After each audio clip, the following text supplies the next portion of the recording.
Merhabalar, biz 4 kardeşiz. Ayşe Sahat'ın çocuklarıyız. Biz babamızı istiyoruz. Lütfen bize yardım edin. Bir açıklama yapın. Bizim babamızdan başka hiç kimsemiz yok. Bizim babamıza ihtiyacımız var. Merhabalar, ben Gülala Hasanova.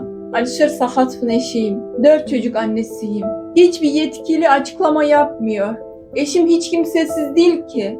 Onun 4 çocuğu, ailesi Türkiye'de. Aldınız götürdünüz, geri gönderme merkezinde tuttunuz. Serbest bıraktık diyorsunuz da ama serbest bırakmadınız siz onu. Türkmenistan'a gönderdiyseniz gönderdik deyin. Burada tutuyorsanız burada tutuyoruz deyin. Bu kadar eziyet insana yapılmaz. Görmezden gelemez hiç kimse.